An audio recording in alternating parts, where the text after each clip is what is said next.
Pokemon Let's Go Pikachu and Let's Go Eevee is one of the most polarizing games on the Switch. People either love the game or hate it.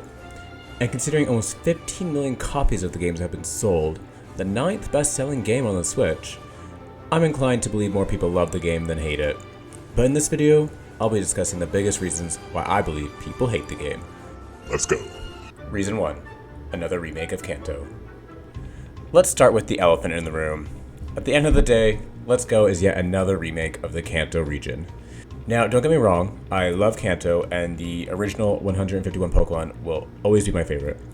But this is the second remake of Blue and Red, the first being Fire Red and Leaf Green. Technically, yes, you can argue Let's Go is a remake of Pokemon Yellow, but it's still the same game revolved around Kanto. That's a total of 3 core series games of Kanto.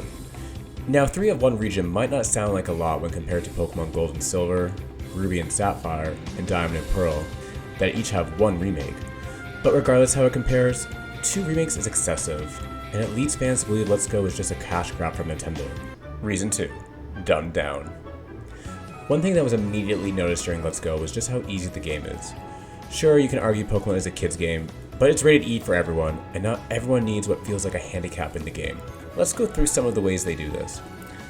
You start off with XP share, which means anytime you fight a Pokemon, even with just using 1 Pokemon, everyone on the team gains experience. This also applies to just simply catching Pokemon. Part of what makes Pokemon so fun is the grind and the work you have to put in to actually train Pokemon through battling. Now you can train a Pokemon without it even seeing the light of day. It just makes you feel less connected to your team since there's no incentive to use all of your team members if you have 1 Pokemon that's able to dominate the game. And that's very easy to do with Pikachu and Eevee. I think fans wouldn't mind this feature if it was optional, and if you could turn it off for more challenging gameplay, but unfortunately it's not an option, and it's the reason why fans find the game too kiddie and not fun.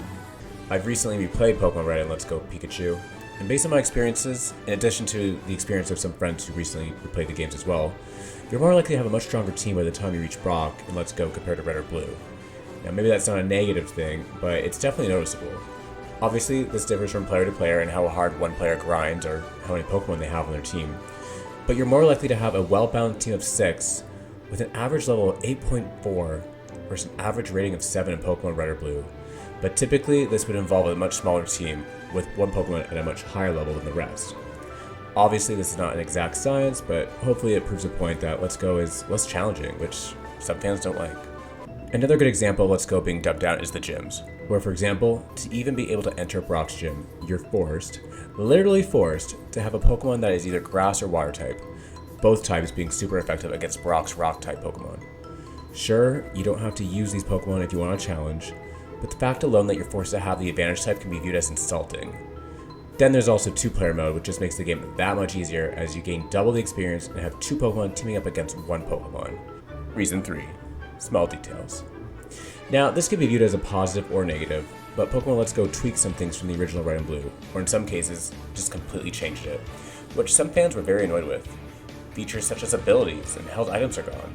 The Safari Zone is gone and replaced with Go Park, when they could have just added the Go Park somewhere else. The Celadon Game Corner is completely unusable now. In the originals, you could play the slots to try and win coins. I mean, I guess gambling is frowned upon in kids' games, but they still could have made the machines playable and maybe just change it from a slot machine to some sort of other game. The rival is also very Disney now. Gary had personality in Red and Blue. This new rival is just annoying and too cheerful. I just want to make it clear that I do like Let's Go and enjoy my times playing the game. Those who love it will argue that the purpose of Let's Go is to entice the wider demographic Nintendo pulled from Pokemon Go to keep the franchise strong. But at the same time, it's viewed as insulting to most loyal of fans who love Pokemon at its very core. That being said, I wouldn't mind a Let's Go for the Johto region. Let's Go Pikachu and Meryl, anyone?